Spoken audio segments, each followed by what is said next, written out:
Oke, bismillah. Assalamualaikum warahmatullahi wabarakatuh. Bismillahirrahmanirrahim. Rumus selanjutnya, jangan bertindak seolah engkau akan hidup 10.000 tahun lagi. Kematian akan menggantungmu. Saat engkau masih hidup, milikilah dan masih memiliki kekuatan, lakukan kebaikan. Karakter yang sempurna itu hidup setiap hari seakan ini hari terakhir, tanpa membuat kacau, tanpa tidak peduli, tanpa pura-pura. Jadi lakukan kebaikan sekarang. Tidak usah nunggu nanti, tidak usah membayangkan besok lah Pak, kalau tua Pak saya tobat, saya mau nyufi, saya mau nyepi, zuhud, uzlah. Lah kok nunggu besok? Durasi kita terbatas loh, sementara loh. Kalau kamu berbuat baiknya nunggu nanti kalau tidak sempat berbuat baik gimana? Ya lakukan sekarang sesuai powermu, sesuai kekuatanmu. Saya sedekahnya besok aja loh Pak kalau kaya loh. Iya kalau kamu kaya. Kalau enggak kan sumpek lagi kamu. Ya sudah, sejangkaumu, kekuatanmu berapa sekarang, sedekahlah. Nunggu apa lagi? Kamu membayangkan hidup 10.000 tahun lagi? Ya tidak mungkin, katanya Markus. Sepanjang-panjang usiamu paling berapa? Jadi orang baik dan segera lakukan kebaikan. Tidak usah terlalu banyak rumus. Tidak usah mikir, sebentar Pak, saya ingin tepat dulu, saya ingin nunggu dulu. Kalau jiwa saya sudah siap, sudah matang, baru saya hijrah Pak. Tidak usah. Begitu kamu tahu itu kebaikan, jalankan. Nunggu Pak, mental saya belum siap Pak. Lah nunggu kapan lagi? Wong kamu tidak bisa jamin umurmu bisa sampai besok pagi apa bisa sampai minggu depan. Jadi lakukan kebaikan sekarang. Oke.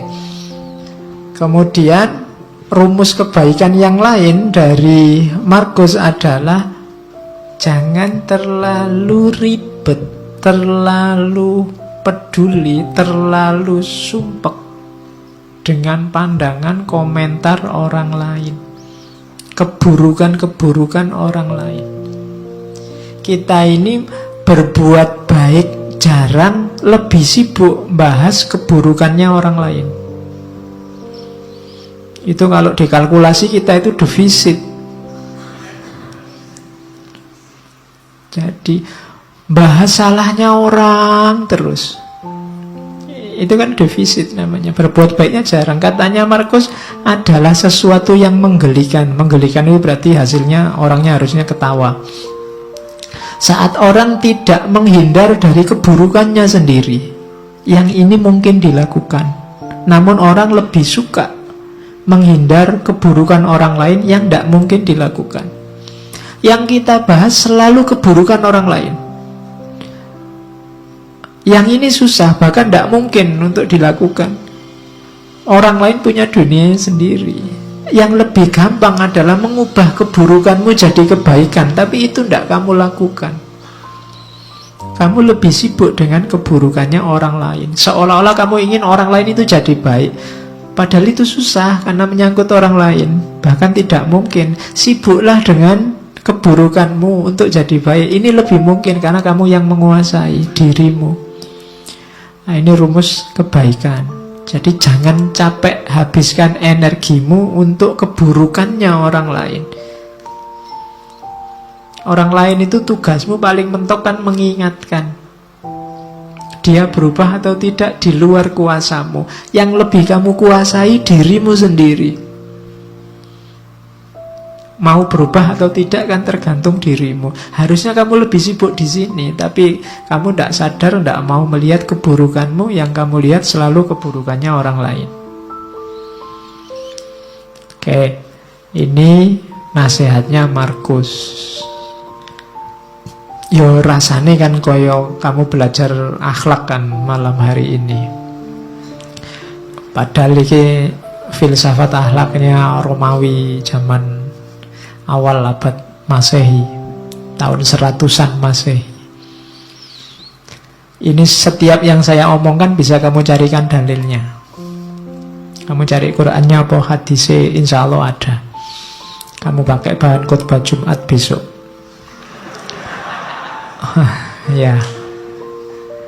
Katanya Markus, saat bertindak jangan menunda-nunda, saat berkata jangan membingungkan orang lain, saat berpikir jangan sesat, latihan berpikir yang jernih,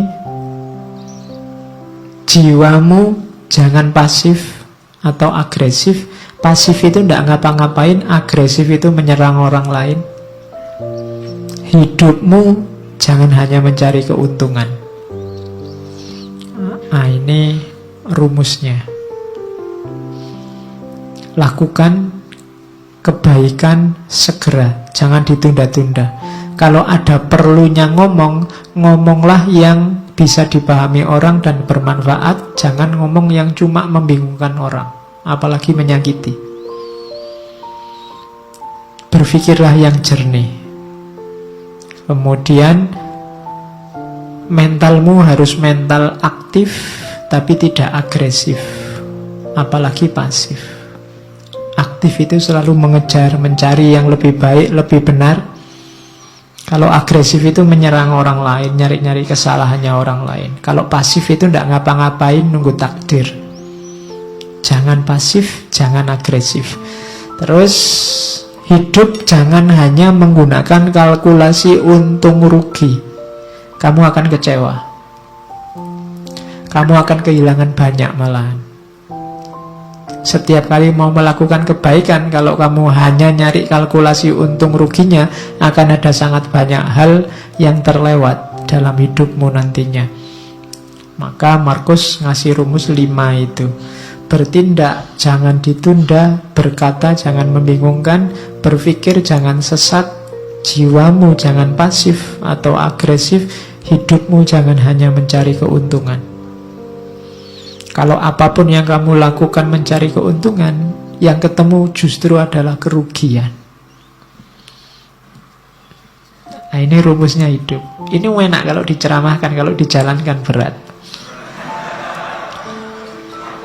Ya, kalau ngomong kan enak, kamu mantuk-mantuk, oh iya pak, bener pak. Cuma ya nanti keluar dari sini ya kembali ke asal. Kindness is unconquerable. Kebaikan itu tidak terkalahkan selama without flattery or hypocrisy.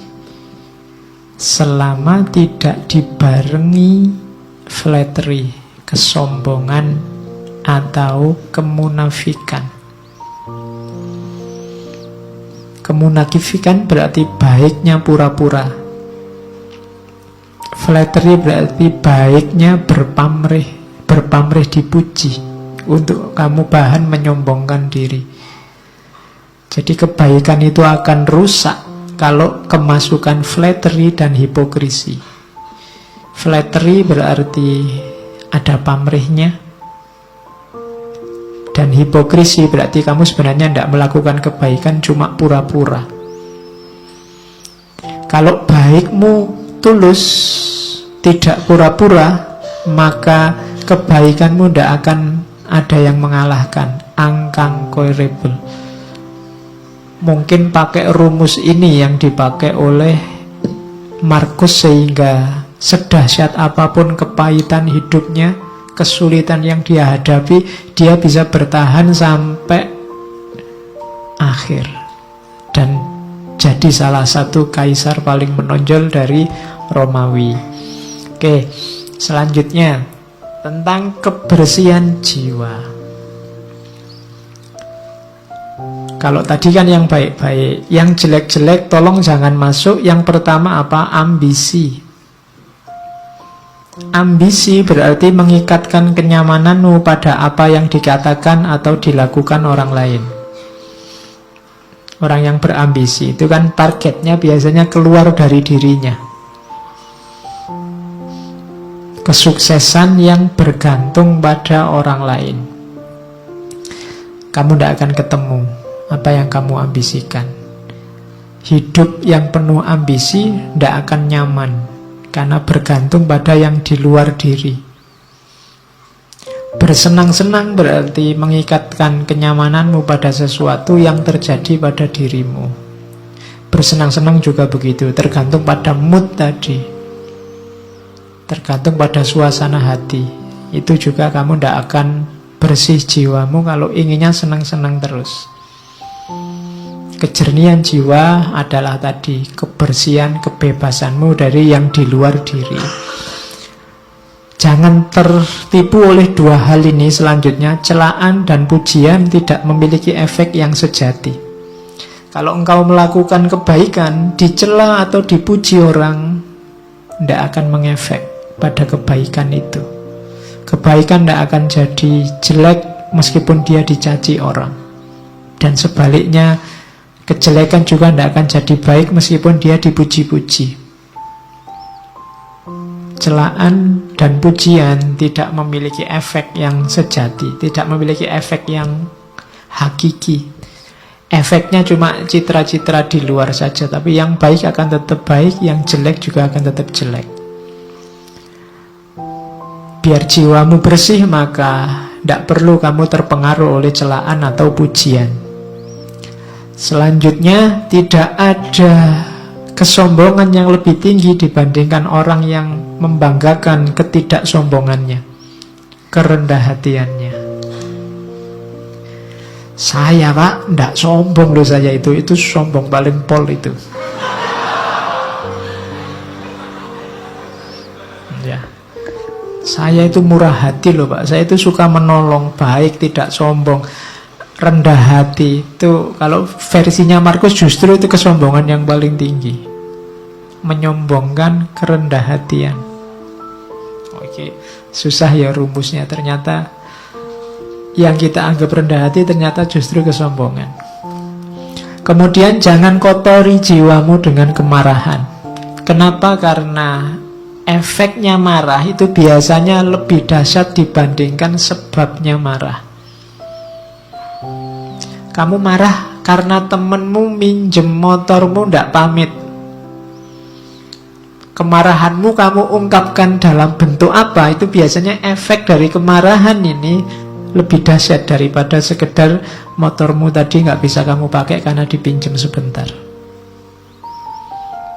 Jadi hati-hati dengan kemarahan. Makanya ketika kamu tiba-tiba dilanda kemarahan, karena dapat tunjuknya dari hadis itu, kalau kamu pas berdiri duduklah, kalau pas duduk ya berbaringlah. Maksudnya apa? Jangan melakukan apa-apa dulu, karena kamu sedang gelap. Karena efeknya nanti pasti akan kamu sesali. Semua tindakan yang didasari oleh kemarahan akan kamu sesali. Bahkan lebih kamu sesali nanti dibandingkan sebabnya. Itu makanya balas dendam itu dilarang. Kenapa? Balas dendam itu kan karena orang marah, ingin membalas. Itu biasanya balas dendam lebih dahsyat daripada sebabnya. Terus yang dibalas ingin balas lagi. Saling marah itu yang bikin peradaban kita gelap. Kamu dicaci maki orang, dibikinkan fitnah, dibikinkan hoak, kan terus kamu mangkel, terus kamu balas. Emangnya cuma lu yang bisa bikin hoak, aku juga bisa. Terus akhirnya podo rusak. Jiwamu jadi tidak bersih. Terus ini juga rumus. Jangan anggap berharga apapun yang membuatmu mengingkari janji, membuatmu kehilangan harga diri, membuatmu membenci orang lain, mencurigai orang lain, mengutuk orang lain, membuatmu berlaku munafik, atau menginginkan sesuatu yang tidak ingin diketahui orang lain. Jangan anggap berharga itu maksudnya jangan diambil ini.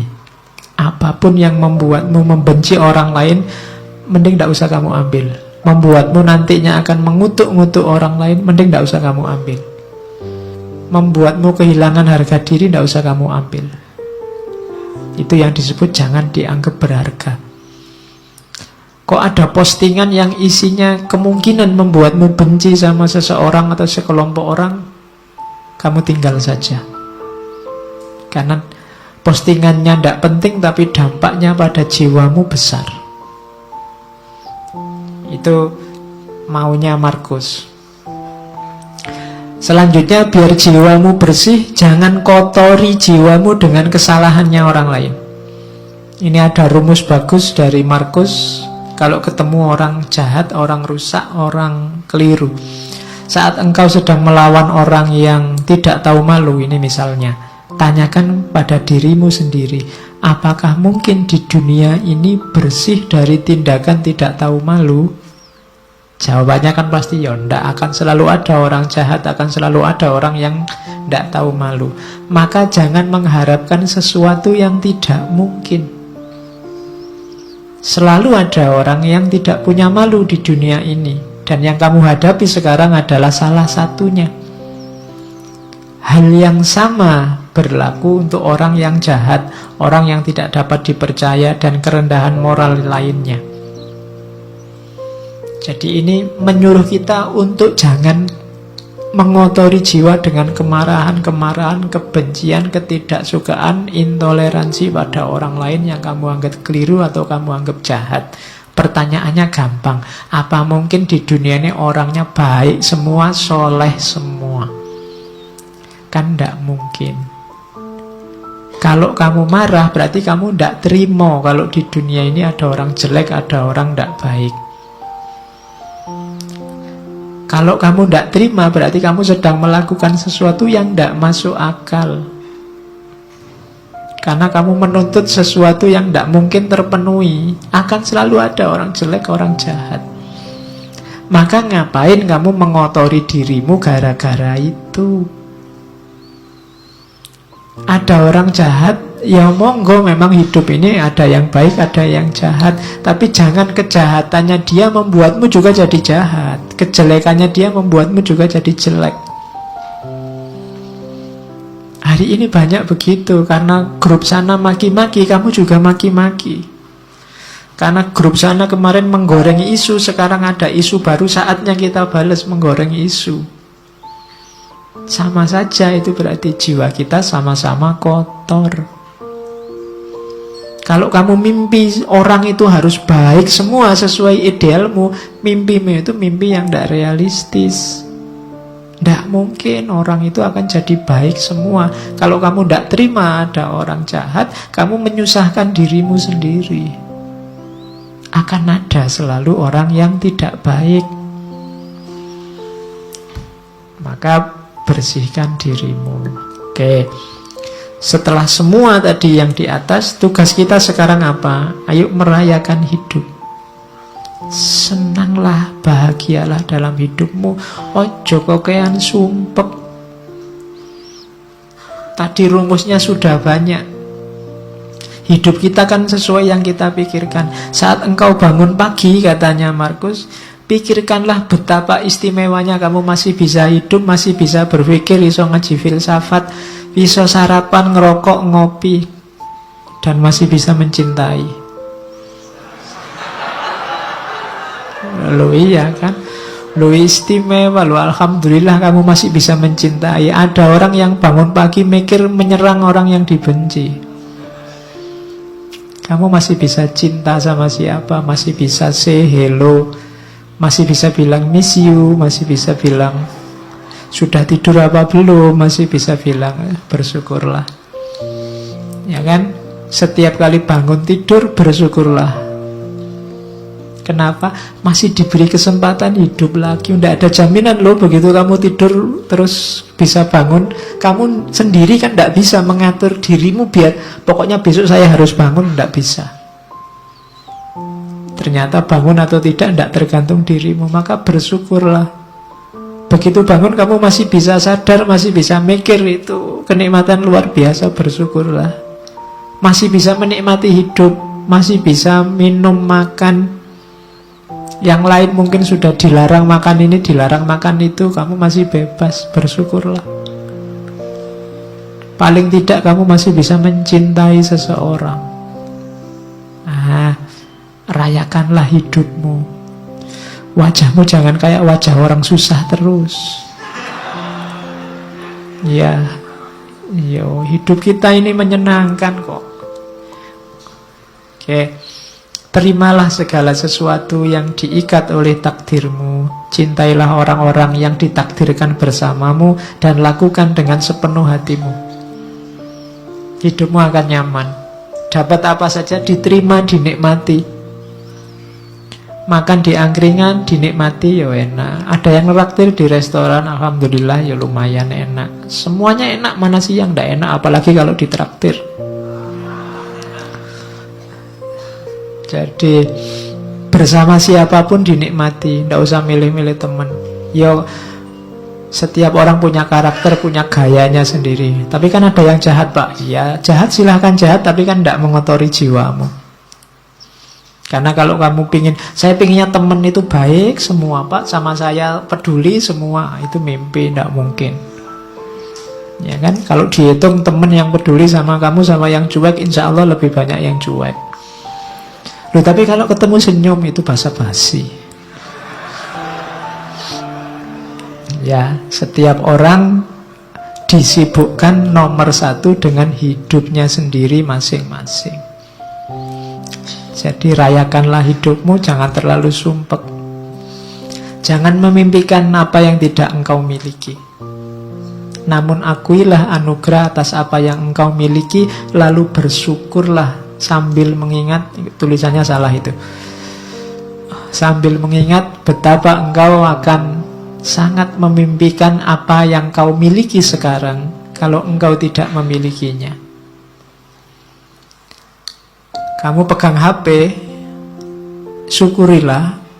Tidak usah mimpi pegang HP yang lebih mahal dengan kualitas lebih baik. Kamu punyanya HP ini, mikirnya dibalik. Seandainya HP kayak gini saja aku tidak punya, aku mesti mati-matian ingin beli HP yang kayak gini. Loh. Punya pacar kok tidak terlalu cakep. Mikirnya juga begitu. Kalau kamu mikir, kok nyari yang lebih cakep lah, kamu mimpi. Mikirnya dibalik. Seandainya yang kayak gini saja aku tidak dapat, mesti aku ngejar-ngejar yang kayak gini juga. Nanti kamu jadi bersyukur. Gitu loh. Iya, mikirnya dibalik. Itu membuat kamu bersyukur. Kuliah dapat nilai C misalnya, C kan batas minimal kamu lulus. Itu kan, aduh kok tidak dapat A ya. Itu kamu akan sumpek. Kenapa? Kamu mimpi yang kamu tidak punya. Mimpinya itu, seandainya aku dapat E, aku mesti akan mengejar-ngejar. Seandainya dapat C pun cukup. Itu kamu lebih bahagia. Gitu loh. Makan kok cuma dengan tempe saja, tidak ada yang lain. Itu mikirnya kamu jangan ayam, tapi mikirnya seandainya adanya cuma nasi, mungkin ada tempe satu aja aku sudah senang. Itu jadinya kamu bersyukur punya tempe itu. Itu caranya merayakan hidup. Kalau tidak begitu kamu akan sumpek terus. Dan ingatlah bahwa engkau memiliki kuasa untuk mengistirahatkan dirimu kapanpun engkau inginkan. Kamu supirnya, kamu penguasanya hidupmu. Mau jalan, ayo jalan. Mau istirahat, istirahat. Tidak usah terkejar, nggak usah dikejar-kejar oleh ambisi dunia, keterikatan dengan yang lain, yang macam-macam, yang bikin repot. Menghabiskan energi, menghabiskan waktu. Engkau yang menguasai hidupmu. Kapanpun ingin berhenti, saat ini juga kamu bisa. Ingin tidur sekarang boleh, istirahat sekarang boleh. Terus jangan pernah khawatir tentang masa depan. Apalagi di usia-usia teman-teman ini kan biasanya pikirannya masa depan, besok kawin sama siapa, kerja di mana. Kamu kan khawatir itu. Engkau akan bertemu dengannya kalau memang harus, dengan senjata yang sama yang hari ini menjadi bekalmu menghadapi masa kini. Dulu waktu kamu SMA atau SMP mikir kuliah, wah bisa ndak ya aku kuliah hari pertama kamu takut. Begitu dijalani kan kamu bisa. Besok juga begitu, gak usah khawatir. Bisa ndak ya aku dapat kerja, bisa ndak ya aku kawin, bisa ndak ya punya anak. Iso Tidak usah khawatir, pasti bisa. Kekhawatiran-kekhawatiranmu dulu sekarang kamu jalani kan, ya ternyata juga bisa. Tidak ada yang di luar kuasamu kalau tentang hidupmu. Makanya jangan galau dengan masa depan. Wong masa depan kayak tadi itu di luar jangkauanmu hari ini. Jadi pikirkan aja sekarang, nikmati hidup sekarang. Besok kamu akan punya senjata sendiri, punya kemampuan sendiri menghadapi situasi di masa depan. Itu uniknya manusia. Maka hidup itu rumusnya simple, receive without conceit, release without struggle. Kalau dapat sesuatu, terimalah tanpa harus membanggakan diri, membesarkan diri.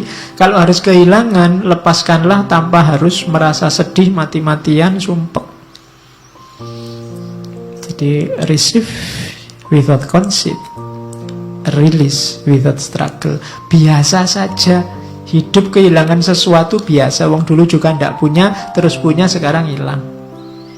Kalau dapat sesuatu, alhamdulillah, tapi ya tidak harus sombong. Kalau kamu bisa kayak gini, hidupmu nyaman.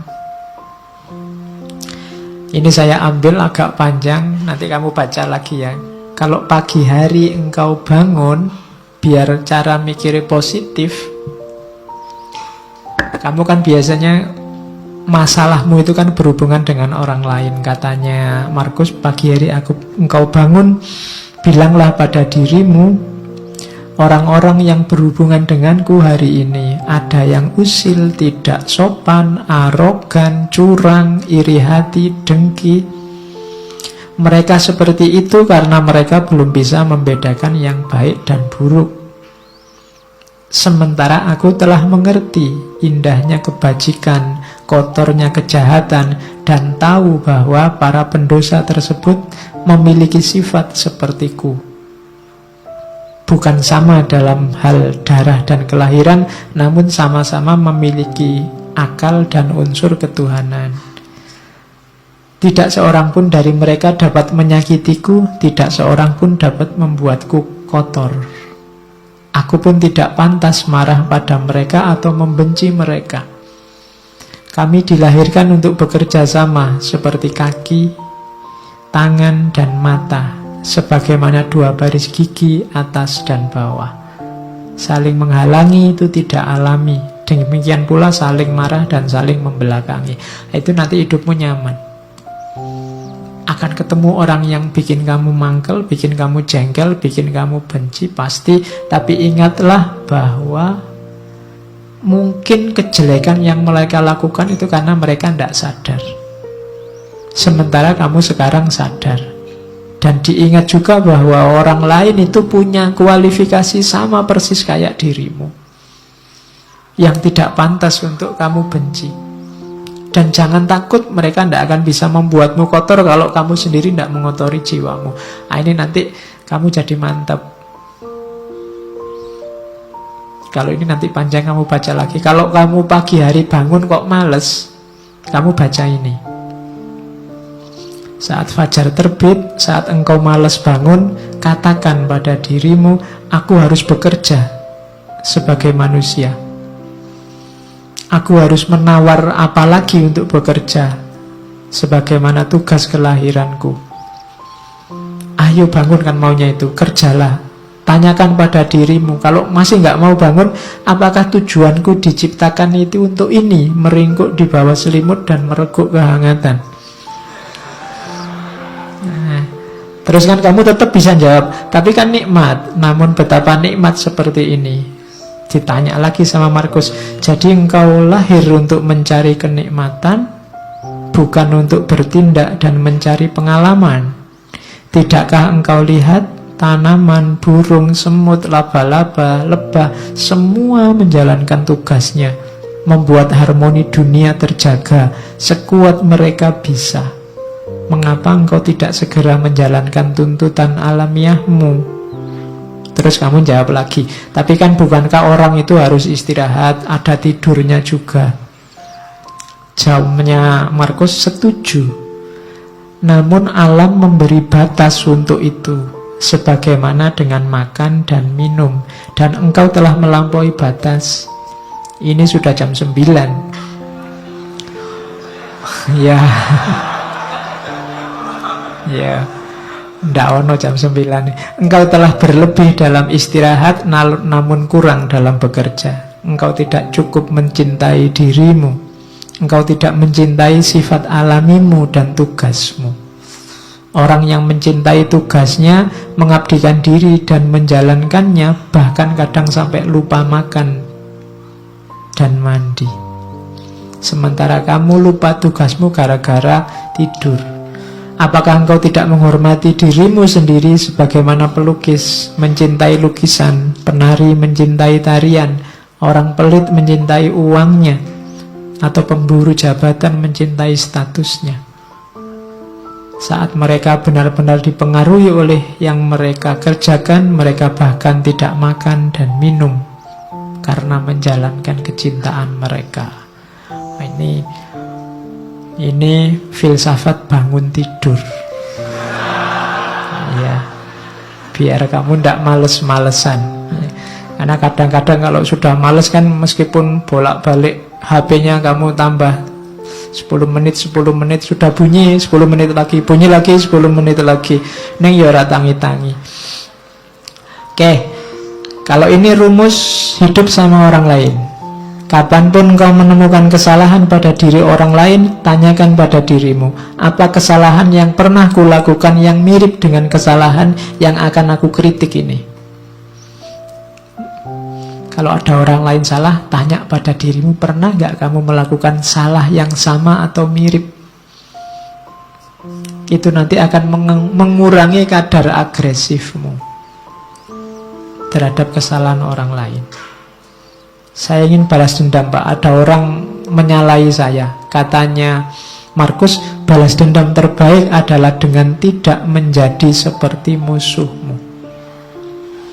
Balaslah musuh yang mencaci makimu dengan tidak mencaci maki. Itu balas dendam terbaik. Balaslah musuh yang menyakitimu dengan tidak menyakitinya. Manusia ada dengan saling membutuhkan kepada sesama, kamu akui atau tidak. Kamu harus hidup bareng orang lain, mau atau tidak. Maka kalau kamu tidak mampu mengajari mereka, belajarlah untuk tahan hidup bersama mereka. Sudah kamu nasihati kok tidak pulih-pulih jadi baik, ya gimana lagi? Sekarang kamu latih dirimu untuk kuat bareng mereka. Misalnya kamu punya teman sak kos-kosan berdua, kok ya males mandi. Sudah kamu nasihati, tetap males mandi. Solusinya apa? Kamu latihanlah untuk bisa tahan dekat orang yang males mandi. Jadi rumusnya simple. Jadi kalau kamu tidak tahan terus, sementara dia tidak berubah-berubah, kamu akan hidupmu tersiksa terus. Loh Pak, kok dia tidak berubah-berubah? Kamu tidak menguasai perubahan dia. Yang bisa kamu kuasai kan perubahan dirimu. Lebih gampang melatih dirimu untuk tahan bersama dia dibandingkan kamu mengubah dia. Ya doakan saja dia bisa berubah. Tapi kalau tidak, kamu kuat hidup bersamanya. Kemudian lagi, lakukan apapun yang kamu inginkan. Bahkan jika engkau memecah belah dirimu, sebagian besar orang akan melakukan hal yang sama seperti sebelumnya. Ini maksudnya, kamu jangan terlalu pusing dengan kelakuan orang lain, tindakan orang lain. Kayak tadi, wah orang Indonesia ini kok tambah tidak toleran orang ini. Kamu kan sumpek sendiri. Sudahlah, kamu lakukan yang menurutmu baik. Kalau kamu ingin mengubah mereka, bahkan sampai kamu mecah-mecah dirimu, kamu katanya Markus, mereka akan balik lagi seperti adanya. Itulah karakternya manusia. Terus merasa sayang pada orang lain meskipun mereka melakukan banyak kesalahan adalah sifat uniknya manusia. Engkau dapat melakukannya. Cukup dengan mengakui bahwa mereka juga manusia. Mereka melakukan itu karena tidak sadar, berlawanan dengan kata hati mereka. Dan kita semua akhirnya akan sama-sama mati tidak lama lagi. Kita ini hidup bareng-bareng, ada orang yang salah, ada orang yang bisa diingatkan, ada orang yang tidak bisa diingatkan. Pada akhirnya sebentar lagi semuanya mati, maka kamu tidak usah terlalu sibuk, terlalu bingung dengan itu. Tidak masalah. Ingatlah, mereka tidak benar-benar menyakitimu, dan mereka tidak melenyapkan atau mengubahmu, melenyapkan kemampuanmu untuk milih. Hidupmu tetap bebas tanpa harus terikat oleh mereka, meskipun kamu hidup bersama mereka. If any man despise me, kalau ada orang menjahatiku, itu urusannya dia. Urusanku adalah tidak melakukan atau mengatakan sesuatu yang layak dicela. Jadi kalau ada orang jahat padamu, kalau ada orang menyakitimu, itu sebenarnya tidak ada urusan denganmu, urusannya dia. Pak, nanti kalau saya dibohongi orang, bohong itu urusannya dia. Urusanmu adalah jangan melakukan tindakan tercela, itu aja.